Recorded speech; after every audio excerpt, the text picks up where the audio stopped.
What's up, everybody? Nate K here, supergeekfit.com, nursing a crushing hangover courtesy of a Halloween party, a homemade Doctor Strange costume. I broke my eye of Agamotto here. I don't know what happened to it. It's really making me sad. And a big cauldron full of Jello shots. I don't know what happened. It was a terrible idea, and I'm not being a good example. But I am here to talk about 7 things that happen to you, blah, blah, blah, when your body has a hangover. So, without further ado, let's dig into it.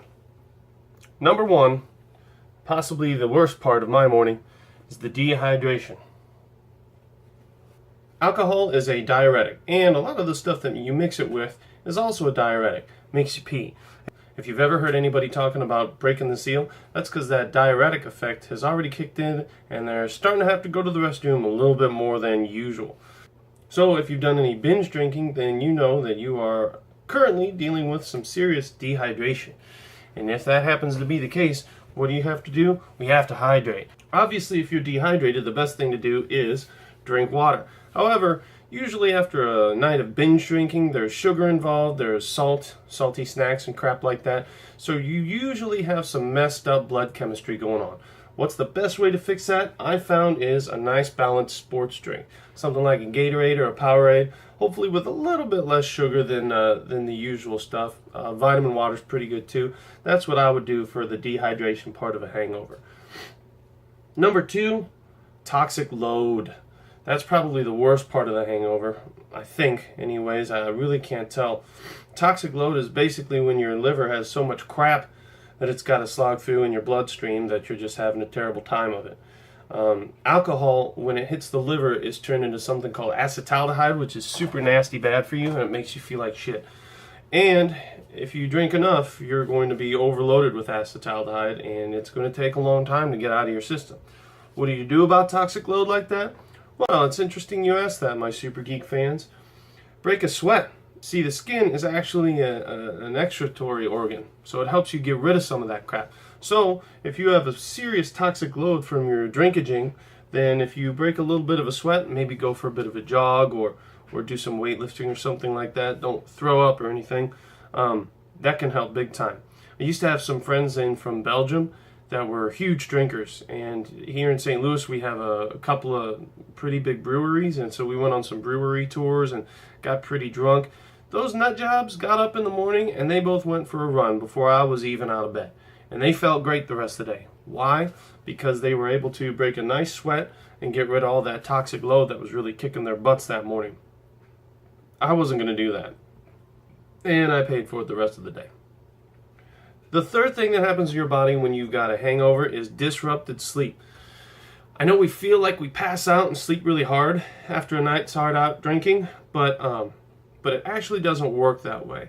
The hormones that help your brain go to sleep and create those nice sleep rhythms so that you have those moments of full restorative sleep, all those chemicals get kind of bamjaxed when you get drunky drunk. So those drunk sleeps usually aren't as good as you'd think they are. If you went to bed for the same amount of time and didn't have anything in your system and slept for the full 6 to 8 hours, you'd feel a lot better. So when alcohol disrupts your sleep pattern like that and you're having a rough day, oh yeah, nap time. Take yourself a couple of cat naps throughout the day. You're going to be glad that you did. I wouldn't lay down and sleep the whole day, because then of course you're not going to get anything else done like hydrating or breaking a sweat to clear that toxic load. But you should definitely take a few cat naps here and there and listen to your body, because it's telling you something's wrong, I'm sure. Next, and this is possibly the most dangerous one out of all of them, withdrawal symptoms. Withdrawal symptoms from alcohol are terrible, and they're one of the reasons why alcoholism becomes a thing, because if you have a hangover and you're dealing with alcohol withdrawal symptoms, well, all you got to do is have a little hair of the dog, right? You could have a nice Bloody Mary or mimosa, and well, you'd feel just fine, wouldn't you? Except for the fact that you're drinking in the middle of the day, and that's super alcoholic. So don't do that. Instead, if you're experiencing some significant withdrawal symptoms after your night of drinking, then get yourself a little exercise. One of the major contributors of alcohol withdrawal symptoms is all neurological. So if you get up, get out there, get your body moving, those neurotransmitters are going to start to recycle and you're going to feel a lot better. What else happens when you're hungover? Hormone trouble. Your bad hormones or your stress hormones end up going through the roof during a hangover. And your good hormones, or your sex hormones, your blood sugar control hormones, things of that nature, those all go arrow down. So during a hangover situation, you're completely off balance, hormonally speaking. Unfortunately, there's not a whole lot you can do about that. You're just going to have to kind of wait it out. Try to catch a sweat. Try to drink some nice sports drinks, get some Z's, and just recoup. That's really what your endocrine system or your hormone system is going to need after a night's hard out drinking. What else happens when you're hungover? Decreased immunity. Well, big surprise there. Who here has ever caught a cold or got sick after a night of drinking? I know I have. That's because alcohol depresses all of the cells in your immune system and it opens you up for infection. And of course, while we're out drinking, we're probably partying, hanging out with a whole bunch of people, eating communal nuts and chips and crap, probably not being real careful anyways. So you are at a tremendous risk for catching something and getting sick. So you have to rest. That's really the only thing that can guard your immunity, is resting and taking care of yourself that next day. Try to stay warm, get moving. And the last thing that happens with a hangover is brain fog.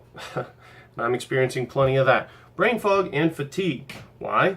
Because booze is a central nervous system depressant. And it goes in there and it wreaks havoc with all the chemicals in your brain and makes you feel a little bit dopey the next day.